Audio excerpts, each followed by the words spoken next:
Well, hi everybody, thanks for joining us on Logistics Executive TV. I'm joined today by a gentleman who I'm going to interview in regards to leadership, resilience, and to a certain degree, life in general. I'm joined today by an international speaker, a celebrity who is a member of the British Empire, an MBE.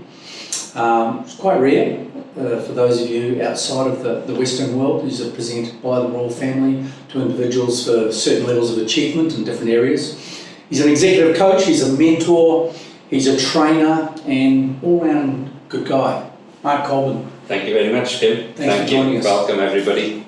Absolute pleasure to have you with us today, Mark. And Mark, we always like to have our guests to relay back on their upbringing, childhood. Where did it all start? So from you, with a name and an accent like you've got on, sounding like somewhere in the British Isles, maybe Wales. Yes. First of all, thank you. Thank you for inviting me into your world.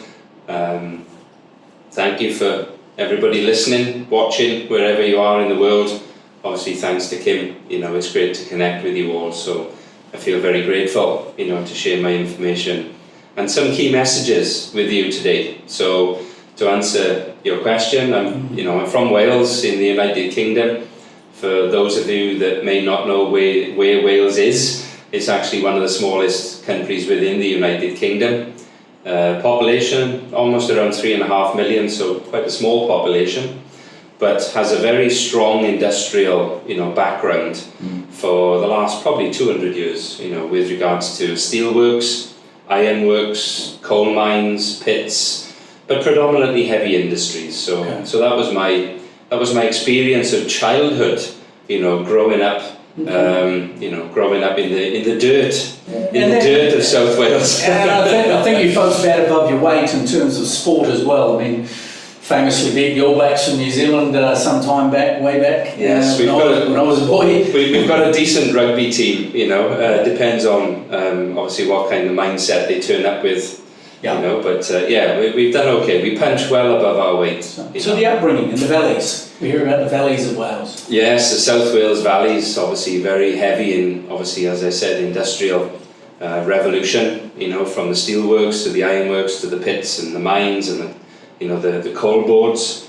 And in brief, my late father spent 40 years working for the British Steel Corporation, as it was then. Obviously, it's Tata Steel now.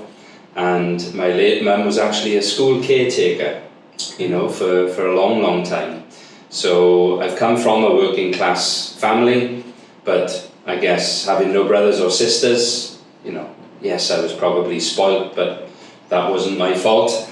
And I guess growing up as a young child in the 70s and the 80s, one of my strong passions, besides sport, was health and well-being. Because I just loved that feeling of movement.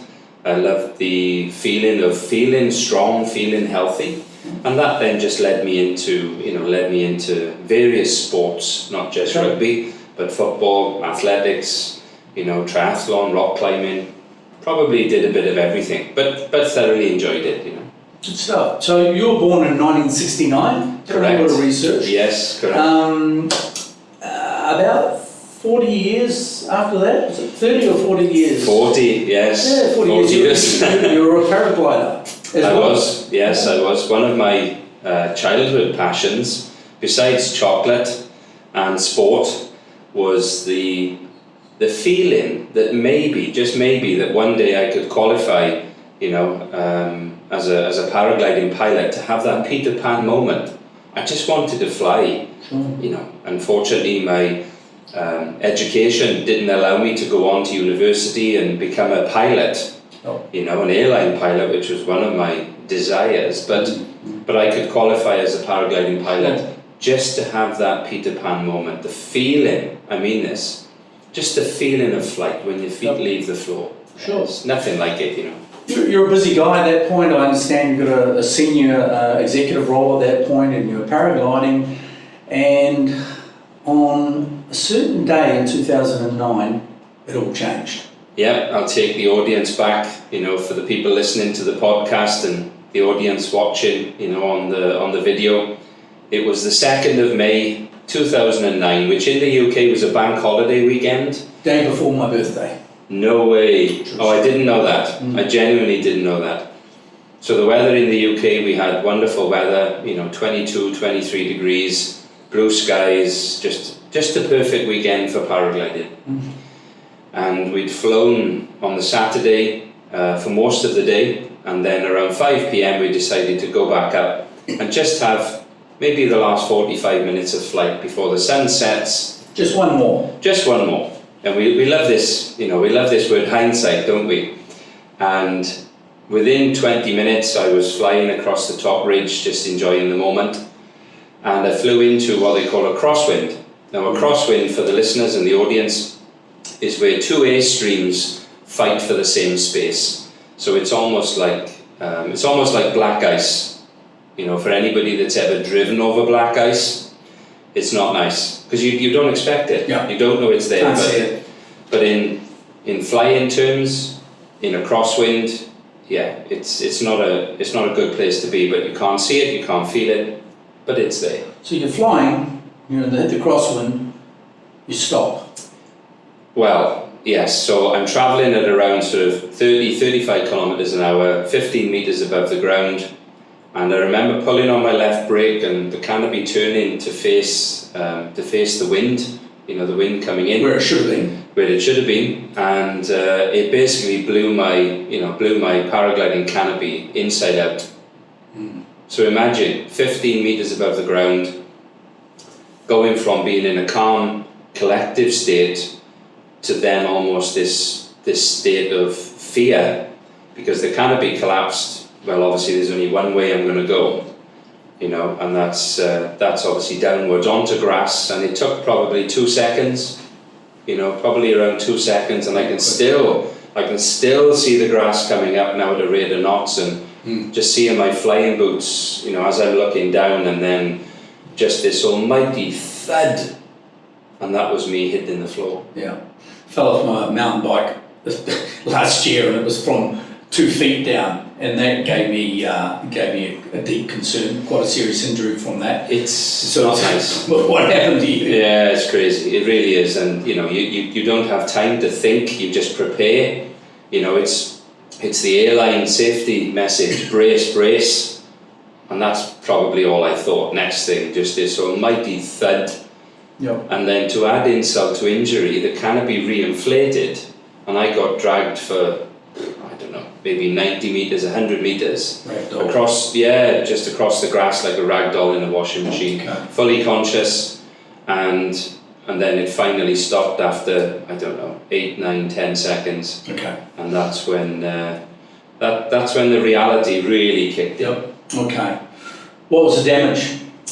So that afternoon, I got airlifted, into hospital to be told that night after an MRI and an X-ray.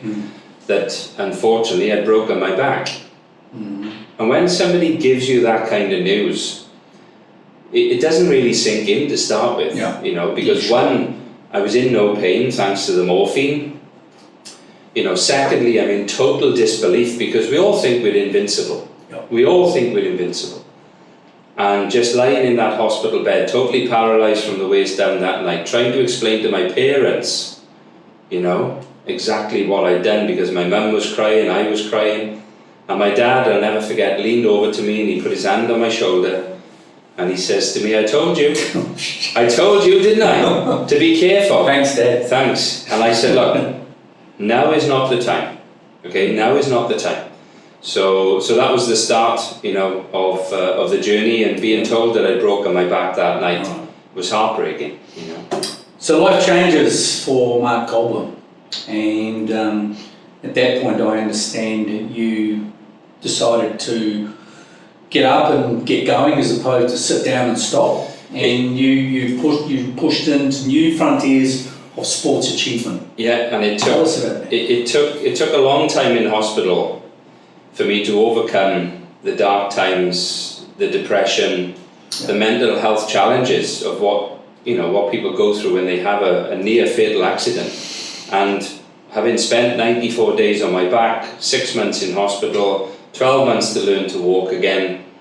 There were a few times where I genuinely almost gave up. Yeah. And I mean almost gave up to the point where I said to my parents, Yeah. you know, let's just think of euthanasia. Yeah. And my dad, God love him, said to me, no. Yeah. Because you're going to get through this. And I remember lying in bed thinking, how am I going to get through this? I've just broken my back, I'm 40 years of age. What kind of life am I going to have if I ever leave hospital? And thankfully I did, you know, on crutches. And then it took me probably around 6 months to learn to walk with crutches. But one day I stepped on the bike and clipped in my cycling shoes and started to cycle with a disability. Yeah. And that's when everything changed. Okay. That was the light bulb moment for me. Well, thanks for sharing that insight, that very personal insight. I mean, I think all of us have been through some most people I know, including myself, been through some very tragic issues in life, and often we'll have the thoughts about, is it time to give up? I know more and more people have just been through COVID, and we've had a lot of people who've dealt with mental health issues. Yeah. So thanks so much for sharing that. It's, if you think about it, it's unprecedented change that we weren't set up for. Plus, we were never prepared for it. Nobody gave us warning. Yeah. You know, within literally 2 to 3 to 4 weeks, the whole world shut down. Mm-hmm. And that plays a massive, massive part on people's mental health. Because as human beings, just to share this, we love certainty, we love security, okay? We love to live in a comfort zone.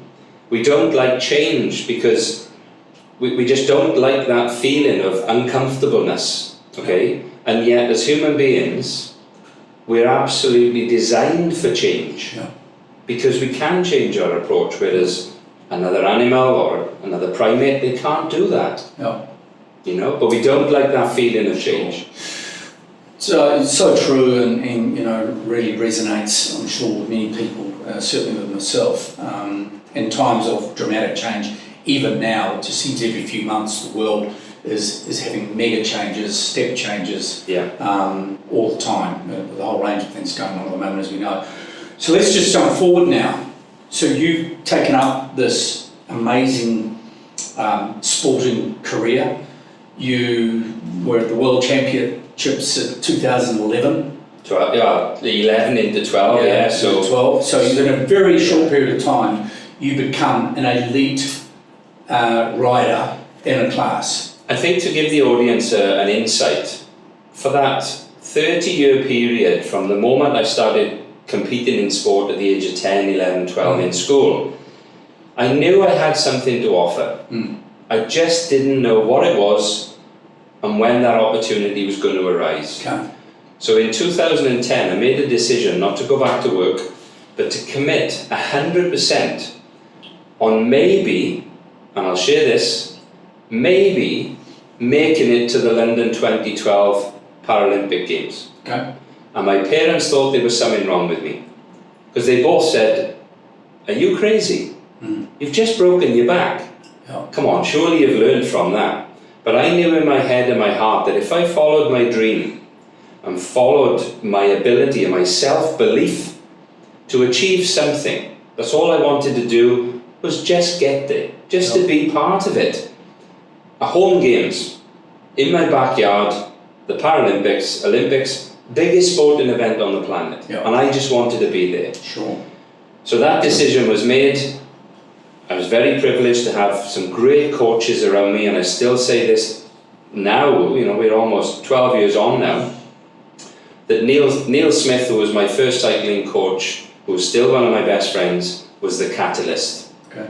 The catalyst, because he saw belief in me, he saw talent in me, he saw, you know, the self-confidence in me, okay? So what we did, just to finish, was that we focused on what I could do, which was cycling, and not really worry about what I couldn't do, which was running, skipping, rock climbing. Couldn't do all that anymore because I have what they call lower leg paralysis from breaking my back. And that's when the focus was 100% on London 2012.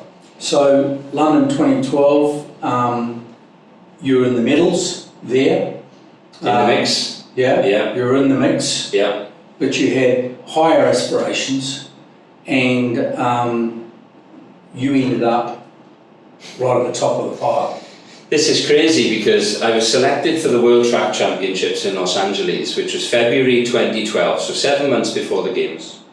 And I came back from those races as a world champion in that event, which is the 3 kilometre pursuit or 12 laps of the velodrome for your audience.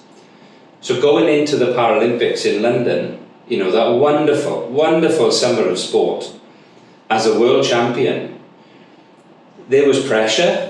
Of course there was pressure, but the expectations was, well, I'll just give it everything. I'll just give it 100%, and whatever happens is going to happen. Any accidents along the way?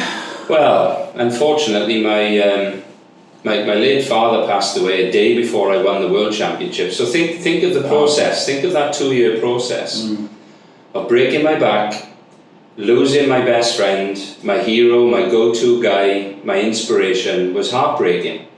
But my dad always said, look, if you have a dream, never give up. Never give up. Forget your age, forget, you know, everything else, the extrinsic pressures, focus 100% and just give it everything you've got. But you must have considered not riding on that day, a day afterwards.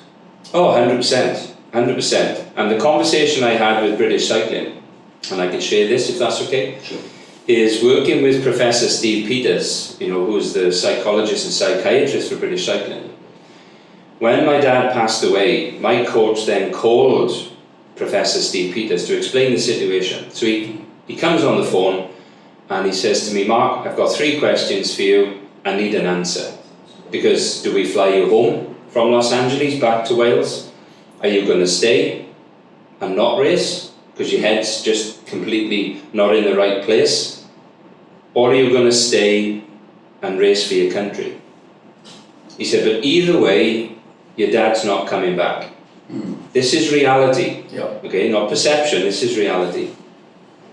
He said, I'll give you a minute to think about it. So I had to think about it, and I thought, what would my dad want me to do?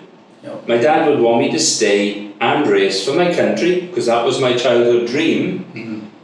But in my heart, more importantly, it was to race for my dad. So I stayed, I gave the answer, and I stayed and I raced the next day and obviously became a world champion in the sport of cycling, albeit 12,000 miles from home. I suppose thinking back now, was it the right decision? I think it was, you know, even though I probably wanted to be with my mum, of course I did, you know, but you made the decision. You know, so you have to make these decisions and stick by it. So to go into the London 2012 Paralympic Games as a world champion, having those emotions and heartbreaks in the back of my head, in my mind, it probably fueled me up, to be honest with you. You know? So you reached, and thanks for sharing that, and you reached a pinnacle in Paralympics, in your chosen sport, with the gold medal, and thank you so much for bringing us in a copy of the stamp. Of the stamp. Famous stamp. Fantastic. Yeah. We'll have that here with pride in our office. You know, you're all about resilience. I'm a supply chain guy, right? And what I see in you, what I hear from you, is the importance of coaching, mentoring that you've had, which you've acknowledged, and also about resilience. Yeah. About, you know, that within you which says, I'm going to get up, I'm going to move on, I'm going to do that. And then now, of course, if we jump to where you are now, you've got an international speaking career, you've been very, very busy, you work with, since the accident 12 years ago, you've worked with many of the world's top companies, mainly UK, Europe focused, of course, but I think also some American. You've had a very interesting career, successful career in that area. Coaching, mentoring, you've got your own coaching platform now, and of course, as coaches, we've discussed that at the top of the show, off record, which, you know, we look forward to doing some work with you in that space, clearly. And for me, what I'm really interested to know is, you know, when you reach that pinnacle and they stuck that gold medal around your neck, what was the feeling? Because it's very rare. It's a very rare. Great question, actually, Kim. I suppose thinking about the day. So the day was the 31st of August 2012. So if any of your audience has a birthday on the 31st of August 2012, well, we have something in common, shall we say. And on that day, just to give your audience a deeper insight, that was the day of the qualification rides and the final. And in the morning, the young lad from China broke the world record in qualification. Okay, he broke the world record in my event. How rude, okay, how rude. So what I had to do was to then break the world record just to get into the final. Oh, he was about 10, 15 years younger more than that, 18 years, yeah, 18 years younger than me. So you were hiding to nothing. Yes, well, if you listen to the physiologist, yes. Yeah. Anyway, so we set the schedule in qualification to break the world record just to get into the final. But not just to break the world record, but to literally smash it out of the park. Yep. Because psychologically, when I then race against this young lad in the final, he's then thinking, hang on, how am I going to go 7 seconds quicker than what I did in the qualification ride? Does that make sense? Yeah. So you almost have a psychological advantage before you even step on the track. Okay. So I smashed the world record by 7.5 seconds. Completely obliterated it. Came off the track, my coach said, well done, go and get yourself some food and fluid and, warm down. And then 4 hours later in the final, we set the schedule as exactly the same time as the morning. Because physiologically, when you ride world record pace, your body doesn't really start to suffer through lactic acid till probably 48 hours later. Oh. So you're still in that window of opportunity to do it again. Okay? So we set the schedule, they called my name and number, Mark Colbourne, number 42, which was my age. You can't write this stuff, can you? Okay, you can't.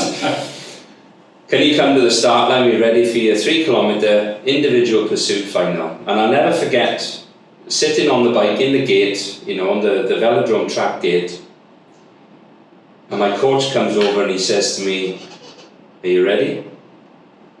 I said, yeah. So we've done the warm-up, everything's, all the boxes have been ticked. And he says to me, are you ready? I said, you bet. He said, do this for your dad. And he walked off. It was like somebody just lit a Bunsen burner. And then the beeps go off, they count down, 5, 4, down to 1, 0. Gun goes off. And I came out of the gate almost like a greyhound. A crazy man. Oh, like a crazy man, like a crazy man. And it was just the start of probably the most iconic 4 minutes of my life. Okay. Yeah. So halfway through the race, we're on to lap 6, and that's when the pain kicks in. When the lactic acid threshold really kicks in. I'm at full max speed, 52 kilometers an hour, 202 beats per minute on the heart rate. And I'm thinking, this is mine. I didn't give up 2.5 years of my life, blood, sweat, tears, to turn up and just give it 99% and hope. So lap 10, 2 more laps to go, I looked up the track and I could see the rider was in front of me. And I'm thinking, oh my gosh, I've just got to stay upright and keep going, just keep focusing logically and thinking logically rather than thinking emotionally. And then 20 meters before the line, I'm literally behind the rider, I can feel the slipstream on my face. And I cross the start-finish line, gun goes off. And as athletes on the track, we're programmed to look up at the scoreboard. And there was no time. There was no time on the scoreboard. Just 2 letters, WR. I was like, oh my gosh, Amazing. I broke the world record again. Amazing. Twice in one day. And that just comes to prove 2 things. If you continue to give 100%, okay, because when I saw the rider, I could have backed off. Yeah. I could have just said, well, I'm going to win, I just need to stay upright. But if you continue to give 100%, you never know what's going to happen. So to then break the world record again albeit by this much, but a win's a win. Yeah. And secondly, just knowing in my heart that I was rewriting the history books, for my legacy, and just to clarify the importance of having a coach. Yeah. Because my coach had drummed it into me that you do not stop pedaling until you're at least 5 to 10 meters past the finish line. Just keep going. Keep going. So the benefits of a coach for me is so cathartic actually. And that's lead you into the career that you've got now. As I say, career, coaching, mentoring, speaking, and really look forward to coming on to one of the events that I know you're speaking at soon in this part of the world. We always like our guests, thanks so much for sharing that story, so inspirational, so many lessons there. A lot of people doing it tough again at the moment, people talking about a global recession coming around and all of the above, as if we haven't gone through enough in the last 2 or 3 years. Tell us, share with us, as I always get our guests to do, 1 or 2 insights that you want to share with our audience in regards to keeping going and lessons, and not just in business and not just in sport, but life. A couple of quick tidbits. I think the first thing I'd like to share is the research of Professor Steve Peters, who I worked with British Cycling, and based upon the human brain, or the human mind. As primates, our brain is constantly in conflict, okay, because we have logical thinking and emotional thinking. Yep. And how much of your day is actually run by that emotional voice that Professor Steve Peters calls the chimp. Yep. And how many decisions per day does the chimp make versus the human? Yep. Okay? And it's how you manage that voice, because Professor Peters proved through his research that the chimp is 5 times stronger than the human. So you cannot control it, but you can manage it. Okay? It was with you, when you were born. In fact, it was actually with you before you were born. Okay? And it'll be with you until the day your eyes close. So first of all, it's understanding everybody has a voice. Yep. It's how you manage it. Identify it and manage it, and ask yourself the question when the inner voice wants you to do something, but you're slightly apprehensive, thinking, that doesn't really sound right, because that's a logical decision. So then ask yourself the question, do I want to do this? And if the answer is no, you're in control. Yep. If If the answer is yes, and it's not really the right thing, that's the chimp. That's identifying the inner chimp. And as athletes, as pro athletes, we get coached to manage that voice, So for those people that want to obtain and maintain optimum health, just think about, well, do I need to be eating all this junk food? Okay? Do I need to be drinking alcohol? Do I need to be trying to survive on 3 hours sleep? Well, no, because logically the human knows it's not good for you, So it's identifying good from bad and being in control. And I think the second answer, just to give you something that I live by, is a great saying or a great quote. And it goes like this: how you do anything is how you do everything. How you do anything is how you do everything, Okay. So if your bedroom's a mess, okay, have a guess what? Your life's going to be pretty unmeaningful, I've got to let that one sink in. Mark, an amazing story. I'm fortunate to know a number of mutual acquaintances that know you very well here and overseas. I've wanted to speak to you for a long time. Thank you so much for coming in and sharing with our audience. Thank you everybody for bearing with us and through this incredible journey. I've learned so much from speaking with you. And here we have the item itself. This is it. So this is, for the people listening to this on the podcast, I've just opened the black presentation leather box with my very own Paralympic gold medal inside. And obviously for people watching this, you know, on the video, on the recording, what you see is my childhood dream in a box. So to give you some insights, the gold medal weighs 400 grams, you know, so it's big. It's quite a chunk, but I'm so glad, you know, after giving up almost, you know, 3 years of my life, that, you know, it was a great privilege, you know, to win this, you know, 4 Paralympics GB for my country, but as I said earlier on, more importantly for my late dad, you know. Well done. Thanks, Mark. And you know, that, as I say, the story in itself is just riveting, and the lessons that you've learned and you've used along the way, amazing. Thanks for sharing with everybody here. So we look forward to keeping in touch with you, seeing how the career is going, and certainly, you know, thanks again for coming in today. My pleasure, and obviously I feel very privileged now to be living in Dubai, you know, living in the Middle East, and yeah, just adding value and creating a lasting change along the way. So thank you very Mark much Colbourne indeed. MBE, thanks so much. Thank you very much. Thanks everybody for joining us on Logistics Executive TV.